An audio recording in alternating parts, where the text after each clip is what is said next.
Direktorat Tindak Pidana Narkoba Bareskrim Polri berhasil memulangkan kaki tangan bandar narkoba Freddy Pratama, Frans Anthony dari Malaysia.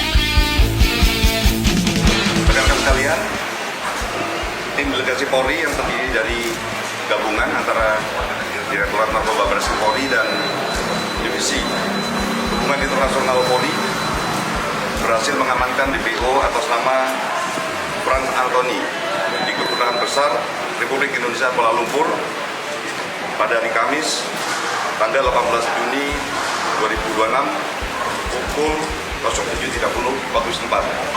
Selanjutnya terhadap DPO tersebut dipulangkan ke Indonesia pada hari Jumat tanggal 19 Juni. Tiba sore ini tadi di Bareskrim.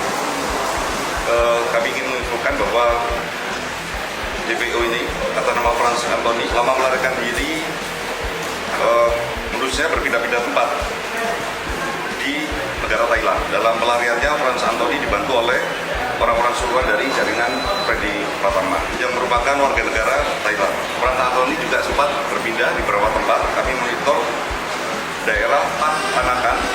Pat Hanakan ini merupakan daerah cukup elit di kota Bangkok, Thailand. Sampai akhirnya menetap kurang lebih hampir selama 2 tahun di daerah Nang Rasiri, Thailand. Frans Anthony juga dibantu oleh orang-orang suruhan dari Freddy Pratama pada saat memasuki wilayah Malaysia secara ilegal sebelum akhirnya berhasil diamankan oleh tim delegasi Polri di Kuala Lumpur.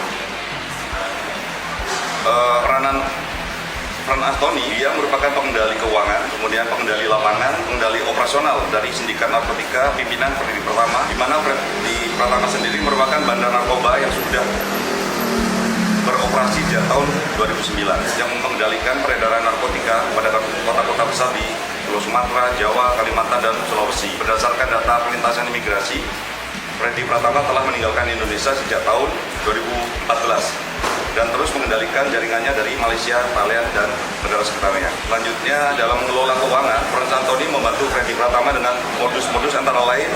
Yang pertama, melalui money changer ilegal, sindikat internasional yang berada di Malaysia, Thailand, dan Indonesia.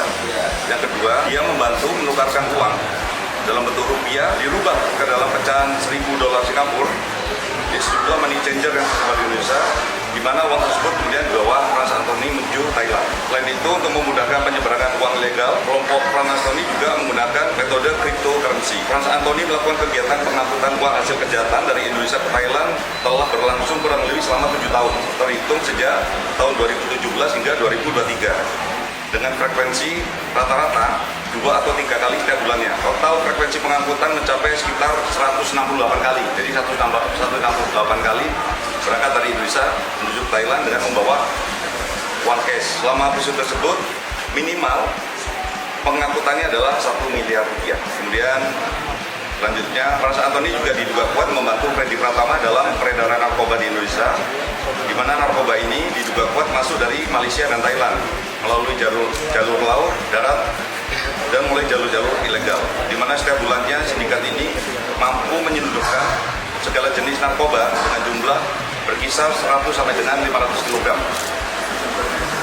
Selanjutnya, berdasarkan penyidikan TPPU yang dilakukan oleh Direktorat Narkoba Bareskrim Polri, Frans Anthony telah resmi ditetapkan sebagai DPO pada tanggal 12 November 2023.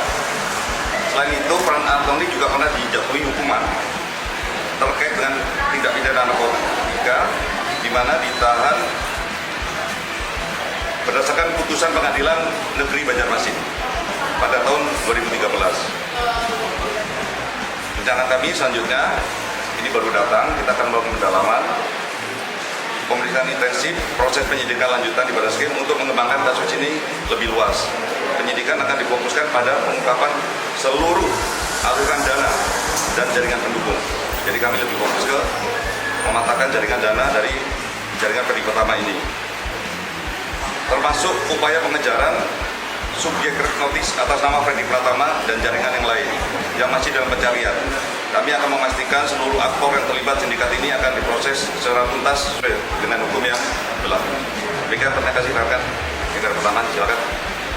Pak, tadi izin Fadil dulu Pak. Tadi Keinginan juga datang bersama seorang wanita Ya. yang disebut itu sebagai istrinya. Nah ini status istrinya sejauh ini seperti apa Pak? Istrinya selama ini mendampingi pelariannya dia. Ya. Yang Petrania sih itu Pak. Petrania, betul. Ya. Berhasil ini belum ditetapkan sebagai tersangka. Belum. Masih kami periksa ya. Masih berkembang. Ini kan baru datang hari pertama. Nanti seminggu atau 2 minggu ada perkembangan baru, kita akan rilis tentang kelanjutan perkara ini. Cukup? Untuk Pak. Baik, terima kasih rekan-rekan. Assalamualaikum warahmatullahi wabarakatuh.